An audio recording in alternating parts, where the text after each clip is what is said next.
Monsieur Garnier, le maire de Mai, qui nous fait l'honneur d'être avec nous aujourd'hui, et avec Loïc Parmentier, architecte, qui a travaillé sur la commune à l'élaboration d'un plan guide et qui vont témoigner justement c'est une nouvelle facette, un nouveau témoignage autour de cette relation assez particulière et intimiste entre le maire et l'architecte, et notamment autour de l'élaboration d'un plan guide et d'une stratégie de territoire.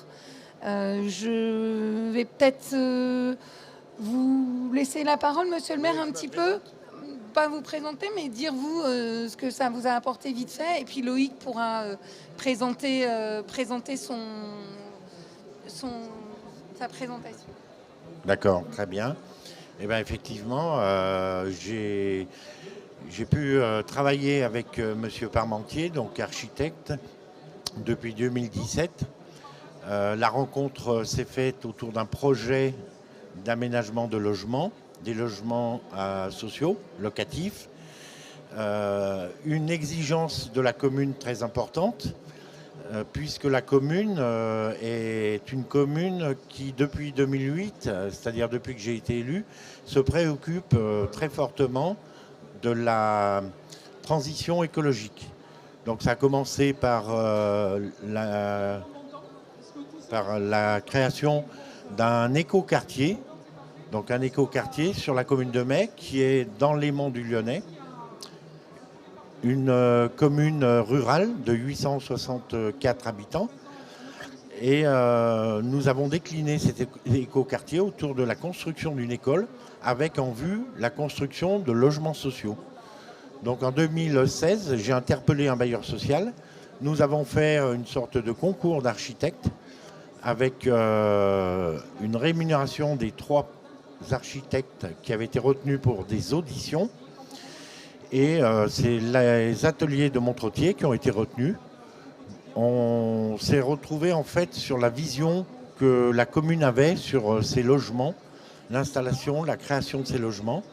Et la proposition des architectes, elle est complètement dans le sens, je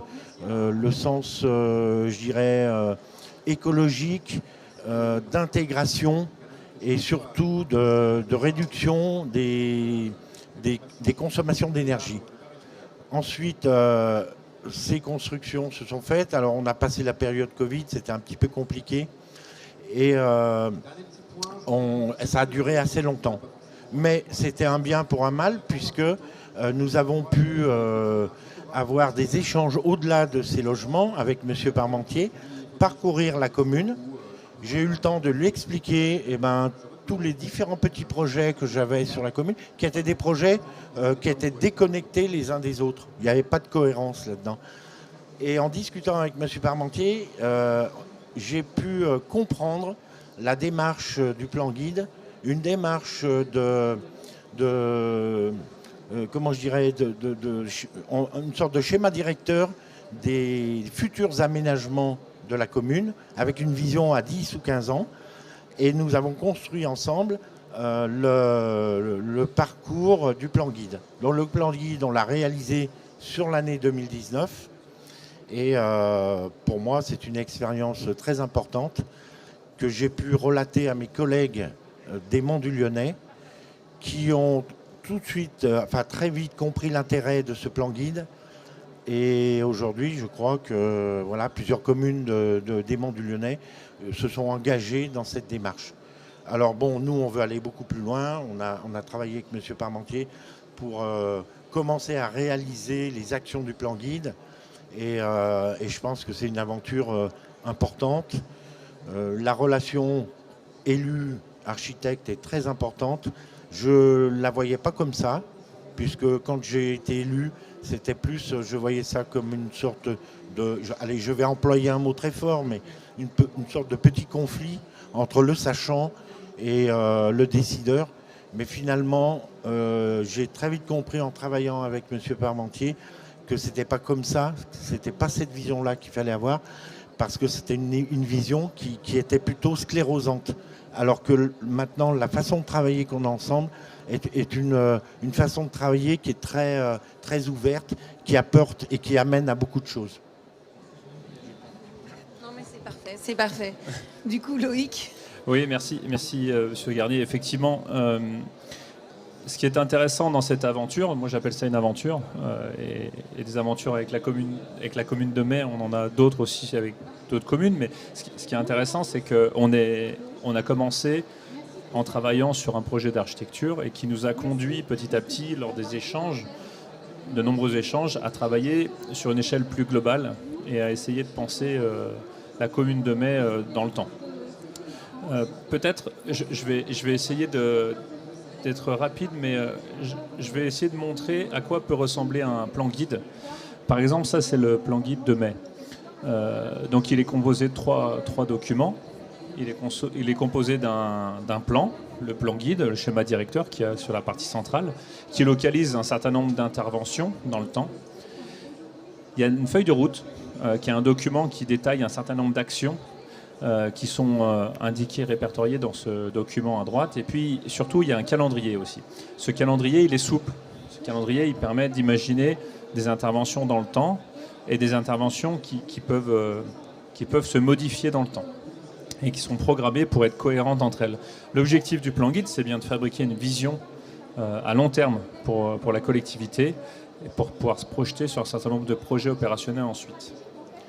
Là, vous avez un autre exemple, et j'en ai plusieurs ici. Peut-être que je peux aussi expliquer le récit du plan guide à Mai en particulier, en quelques mots. Pour vous montrer, le plan guide, c'est aussi évidemment un travail à plusieurs échelles. Là, vous avez à gauche l'échelle du millième, en fait, qui est l'intégralité de la commune. C'est une petite commune rurale.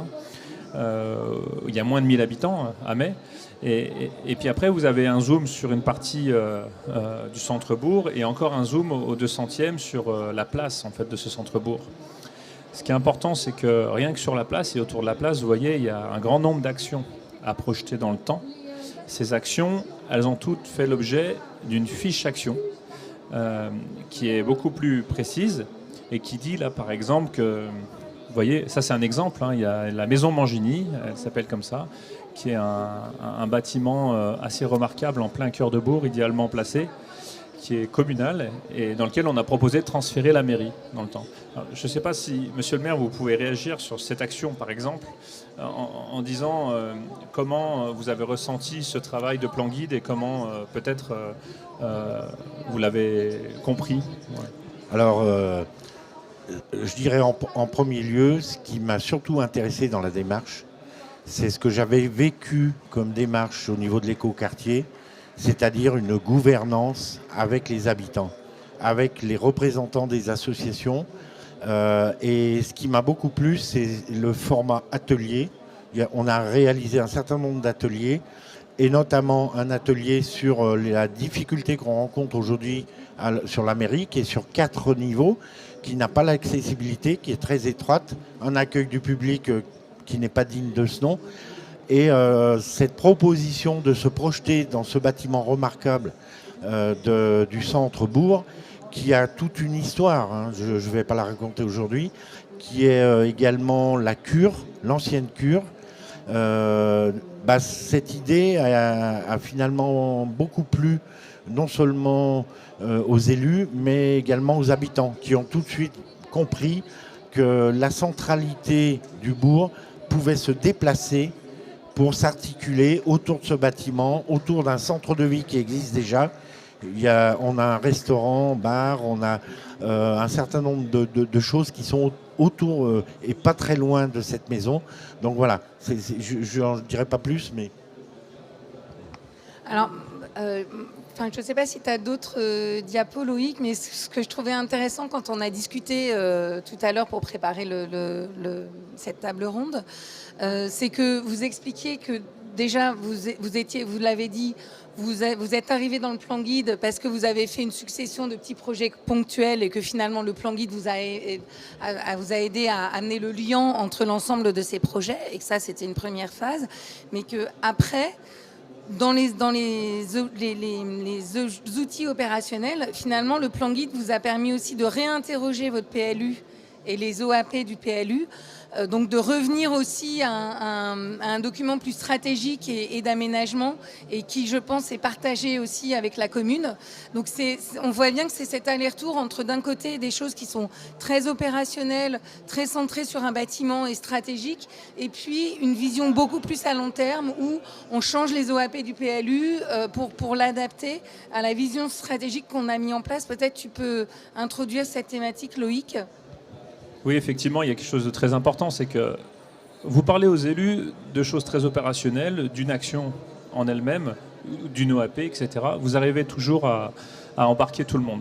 Par contre, parler aux élus d'une vision d'ensemble, articuler toutes ces actions, les penser dans le temps, fabriquer une vision, un projet, vraiment un projet de territoire pour l'avenir, qui articule toutes ces actions entre elles, là, c'est tout de suite plus compliqué.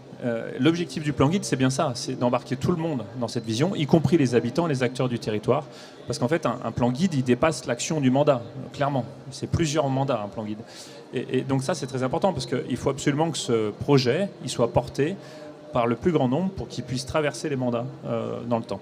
Et là, par exemple, vous avez des OAP qui avaient été travaillés dans le cadre du PLU de la commune de Mai et qu'on a retravaillé, qu'on a développé plus profondément dans le cadre du plan guide et qui ont permis de réinterroger la réglementation qui avait été intégrée dans ce PLU pour aller plus loin et pour être plus précis dans les qualités, dans aussi les objectifs, les cibles des personnes qu'on souhaite attirer, dans la manière de bâtir, dans la manière de s'intégrer, de s'implanter dans la parcelle.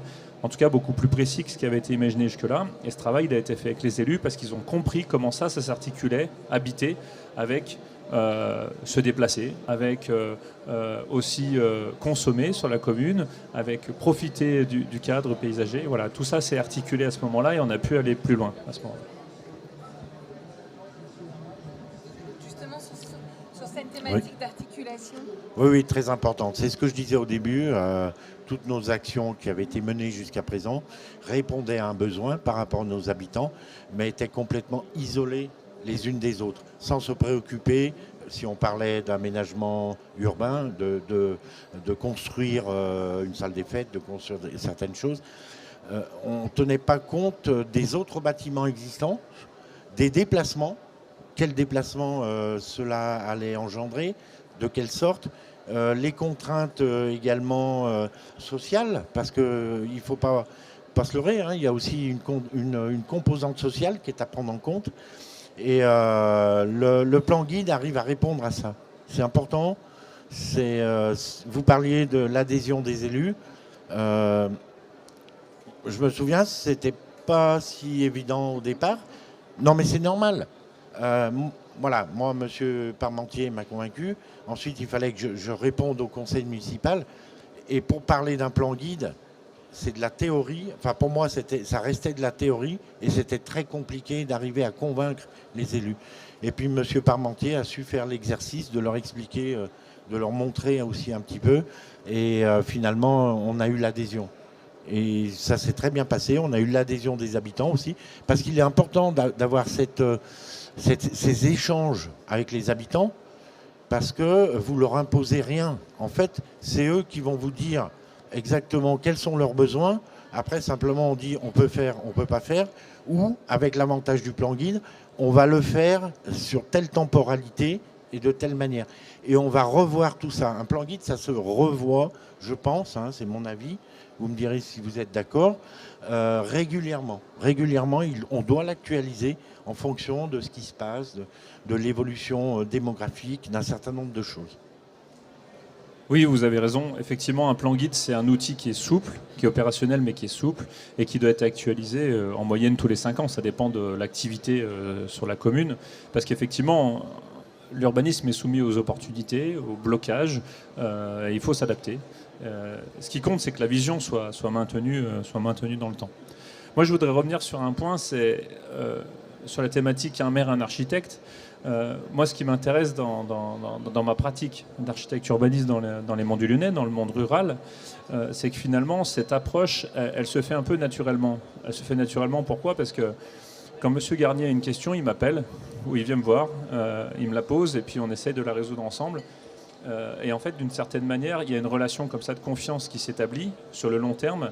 Vous voyez, ça fait depuis 2017 qu'on travaille, qu'on collabore ensemble sur différents objectifs qui ont été à l'échelle du territoire, donc du plan guide, mais aussi sur des toutes petites opérations d'aménagement d'une petite sente dans le bourg qui permet d'améliorer les connexions piétonnes.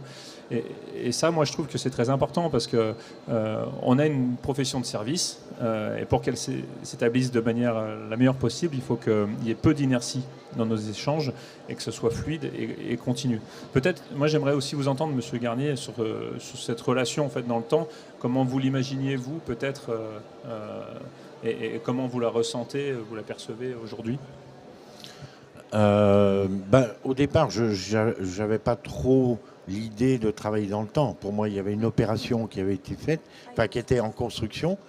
Et puis, petit à petit, quand on a travaillé sur une chose qui m'interpelle beaucoup, qui m'intéresse beaucoup et qui me paraît très importante, c'est le maillage de tout le village pour les déplacements. Des déplacements facilités, des déplacements à mobilité douce. Et c'est en travaillant comme ça que je me suis aperçu qu'on n'en avait pas fini, qu'on allait encore continuer un moment ensemble. Et je pense qu'effectivement, ce n'est pas fini. Et surtout, comme vous le disiez, l'intérêt, c'est d'arriver à avoir une espèce de confiance l'un dans l'autre. On a chacun nos problématiques et en même temps, on se respecte et on n'a pas... je ne sais pas trop comment exprimer ça, mais une relation qui est figée en tant que fournisseur. Et voilà, il n'y a pas de posture. Il n'y a pas de posture. Ça, c'est très important. Je pense que c'est peut-être pas aussi donné à tout le monde, mais quand on a la chance de pouvoir travailler dans le sens qu'apporte un plan guide, ça se décline naturellement, sinon ça ne marche pas. Ça ne marche pas et tout de suite, ça s'arrête. Moi, là aussi, ce que je trouve très intéressant dans cette démarche et dans cette relation qui s'est construite l'un avec l'autre, c'est aussi que finalement, vous avez découvert que l'architecte, c'est pas seulement une personne qui fait des bâtiments. C'est aussi une personne qui peut vous accompagner, vous conseiller.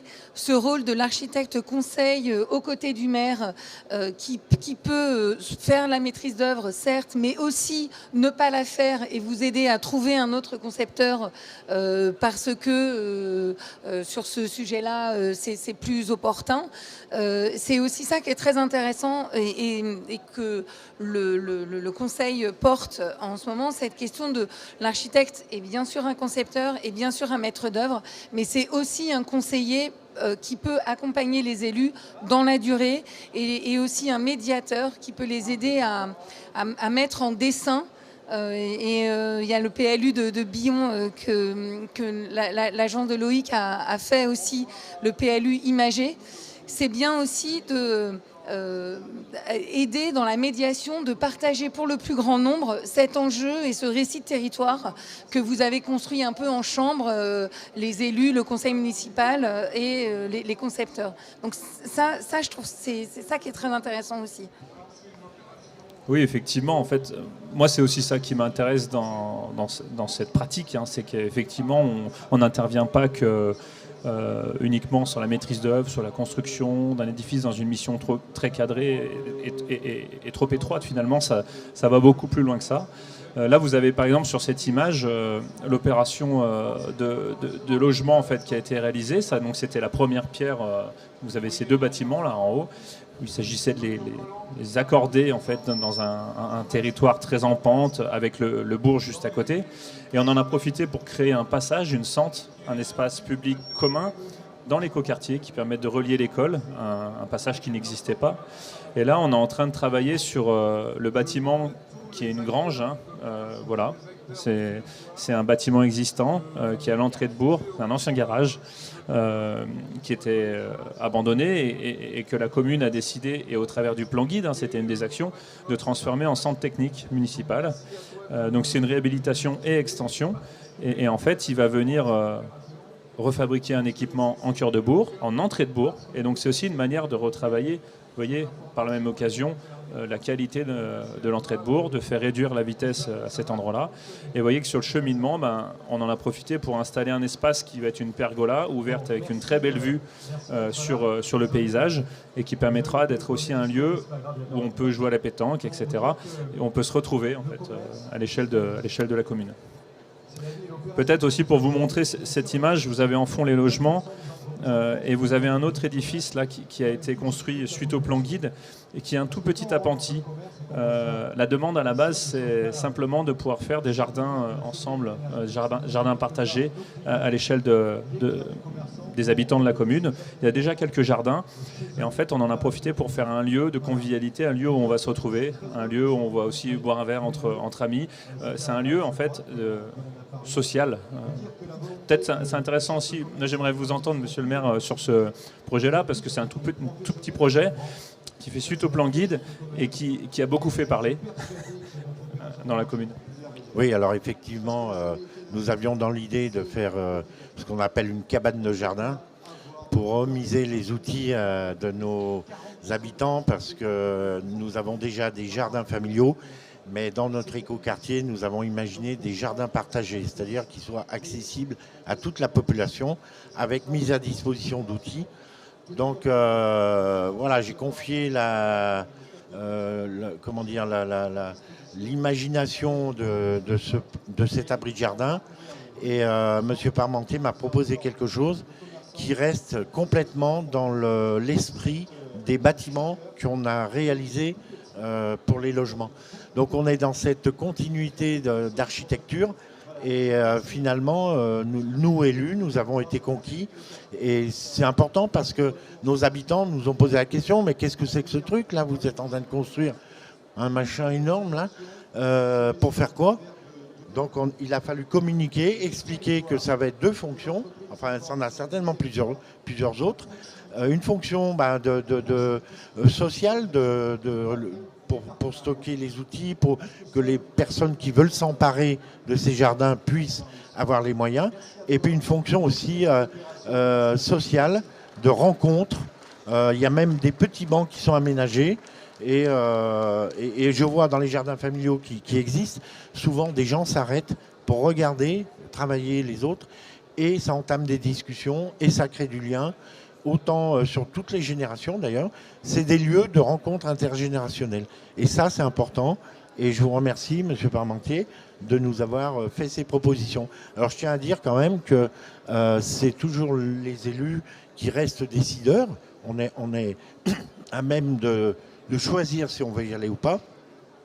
Mais on est preneur de toutes ces réflexions qui sont des réflexions intelligentes dans l'aménagement de notre commune.